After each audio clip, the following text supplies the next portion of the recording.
नमस्कार। पंजाब के राजा रणजीत सिंह के महासचिव थे अजीमुद्दीन।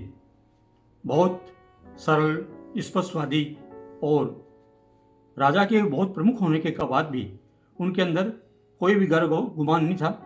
वो प्रजा का बहुत ज़्यादा ध्यान रखते थे और इसमें एक ख़ास बात थी उनमें कि वो प्रतिदिन अपनी नमाज को ज़रूर पूरा करते थे, खुदा का शुक्राना करने ज़रूर जाते थे। एक बार कहीं से कोई व्यापारी आया, उनके पास में सूचना पहले ही पहुंच गई थी अजीमुद्दीन के पास में कि वो आएगा, कुरान शरीफ लाएगा आपके सामने, जिसके जो हर्फ हैं वो सुनहरे अक्षरों में या सोने के उसमें लिखे गए हैं इबारत में, और वो आपको इससे कुरान के बदले में कोई अनुचित काम करवाएगा। तो उनको पहले ही सूचना मिल गई थी।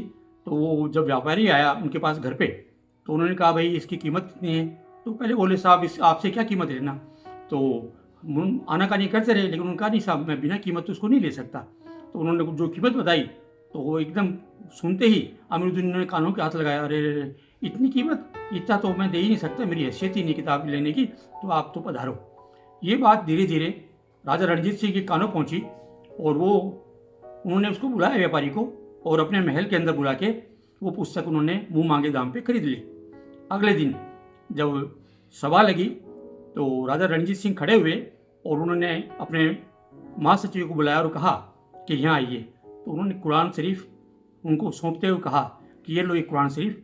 और उनको देखते ही अब अजीमुद्दीन उनके आंखें भर आई, आंखें नम हो गई कि महाराज आप सिख हैं, उसके बावजूद भी आपने मेरे लिए कुरान शरीफ खरीदा। तो उन्होंने राजा रणजीत सिंह ने बहुत शानदार बात कही। उन्होंने कहा कि मैं हर धर्म को एक सा मानता हूँ, चाहे कुरान हो, बाइबिल हो, धर्मशास्त्र हो, गीता हो, चाहे कुछ भी हो, मैं सबको एक सा मानता हूँ। और मैं बताऊँ आपको, हो सकता है ईश्वर ने मेरे साथ में एक बहुत बढ़िया काम किया कि मुझे एक आंख दी। वो इसलिए दी है कि मैं सब धर्मों को, सब लोगों को एक दृष्टि से देखूँ।